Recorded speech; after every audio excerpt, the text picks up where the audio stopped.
We begin today's readings with a call for redemption. A people during the time of the Babylonian occupation, scattered to the winds without anchor, and because of their lack of security, they have lost sight of their faith. These Hebrew people have been exiled by the Babylonians.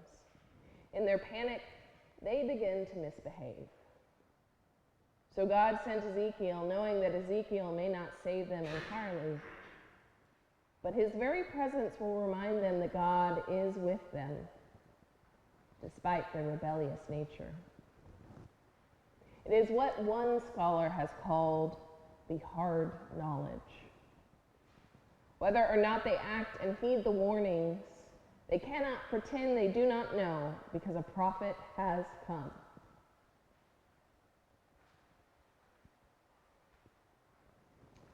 Hard knowledge is to know that something has gone wrong, that we have passed a threshold of reasonable ignorance, and we are required to act. We are then drawn into the pilgrimage of the psalm, a psalm of ascent, a psalm often chanted on the way to Jerusalem, the pilgrimage to a place where they knew for certain God was present. God would not speak to them directly because they were afraid, but they knew that God was there in the temple in Jerusalem, and they knew that God spoke to their leaders. So they would journey there, and they would sing of blessings, of God's creation, and of mercy. Have mercy upon us, they sing, for we have had more than enough of contempt, of the scorn of those at ease. They knew where to find God, and yet they still felt the same burn of scarcity and pain that we know today, when God is both harder and easier for us to find.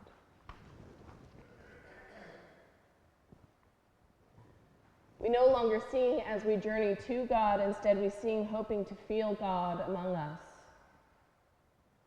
And every once in a while, I like to think we do feel God. I feel God most palpably when we sing songs of great, bittersweet longing. 3 weeks ago, we sang, "Precious Lord, Take My Hand," and immediately I knew that was a song I wanted to sing to remember my grandmother at her memorial. And so this last Friday, we sang that song, along with Amazing Grace, All Fly Away, and May the Circle Be Unbroken. All songs about letting go into a well-earned death, wearily welcoming God's loving hand. And I felt God then, as we celebrated my Lola, a woman who guarded her emotions closely, but gave of herself and her gifts with abandon.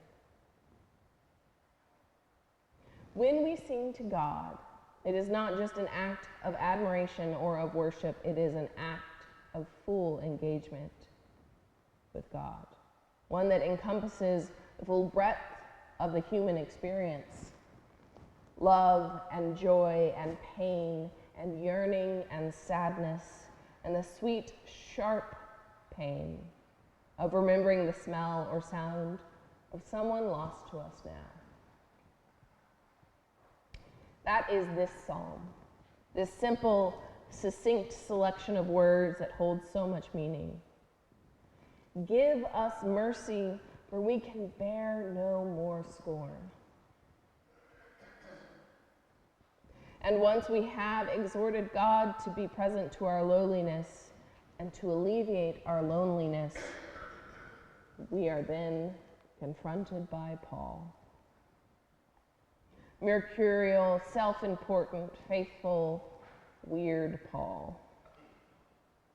The man who writes diatribes about how he's not going to boast about who he is now. He's not going to use who he is now to make his point. He will, however, boast on behalf of who he once was, a proud man at ease, struck low and blinded by God's truth. And if he can so freely admit his own failures, his brokenness, how can we not trust him when he proclaims that God has turned that brokenness into a gift? When Paul met Jesus on the road to Damascus, he did not cease to be himself. He continues to journey towards spreading salvation despite his many flaws. They were not erased. They were repurposed. He was filled with God's grace. And God said to him, "My grace is..." He said, "My grace is..." There you go. Excellent. Because that is what grace is. It takes what is old and expected and makes it new, shows us a different side that we have not yet seen. It takes the tiny, insignificant people known as the Hebrews, enslaved and abused, and turns them into God's chosen, not in spite of their weaknesses, but because of them. God's grace turned this boy who Mary bore, with the dubious parentage from the local carpenter, into the entirety of God's salvation. Now, to be clear, I'm not committing a Christological heresy here. I do think that Christ was always Christ, but he was made known to many as more than who they thought him to be. God's grace is sufficient for thee, for power is made perfect in weakness. The brokenness that the world makes you feel ashamed of, that you would never admit to a letter to your frenemies, has a purpose, has another side of that weakness, that is strength. God's grace is sufficient, is enough, because of that, you are sufficient. You are enough. We are in a time where we have so much to fear. So much feels out of our control. And yet we literally have so much abundance. Within each of us is sufficient grace that we could surprise ourselves. We could come together. We could survive our exile, our Babylonian occupation, the active tumult of climate crisis, and the rise of fascism. If we can only remember what we, throughout history, have continued to forget, that we are God's own, that we hold the grace necessary to find our way, and the giving of our resources only makes them grow. So we come to the gospel. Here, Jesus is rejected by his hometown, by people who know all too well who they think he was, that they cannot see who he is in his entirety. When they call him the Son of Mary, it is an insult. It is a suggestion that perhaps he's not the son of Jacob. And they certainly are not going to call him the Son of God. They cannot see that the weakness of being the son of Mary, the poor carpenter born in a barn, is in fact his strength. And because they cannot see and cannot imagine so much from so little, they miss out on the gifts and the miracles he has come to bring them. So he goes on to commission his chosen, his disciples. He gives them power over the spiritual realm, and he sends them out into the world. with very specific guidance. Do not linger where you can find no welcome. And when you find welcome, do not be eager to find better. My grace is.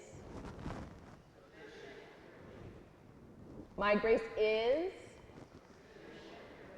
There we go. In this way, grace is our ability to see the truth in all its imperfect glory, to act in all our small and weak ways, because even our failures are gifts.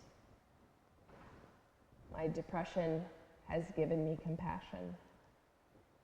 My ADHD has given me insight. Every element of every moment, good and bad and in between, contains within it access to the divine. If we are only willing to see and be seen, to show weakness in order to be strong, to forgive and try again, to admit we have messed up, and believe in ourselves anyways, to learn that which can only be learned by failure. Jesus showed us that it is our very humanness that can save us, and does save us. Every time we learn and learn again that what seems to not be enough is more than enough. If we acknowledge the prophets in our lives, we will see what needs to be done. If we can operate from mercy instead of contempt, we can empower each other to act. If we can see our weaknesses as a way to perfect power, instead of power as a way to ignore vulnerability, we might find a way to trust one another. And if we give hospitality its due reverence, we will see that taking care of each other was all that we have ever been meant to do from the very beginning. Understanding these truths will lead us closer to the action born of God's grace, resulting in our continued salvation. We will be saved from our avarice, from our selfishness, through the service towards one another. So I ask you today to find a way to revisit your own weaknesses and your own flaws, and to see how they could be your strength, your gift, the way it might have always been meant to be. And then I want you to take that gift and go out into the world and share it. Amen.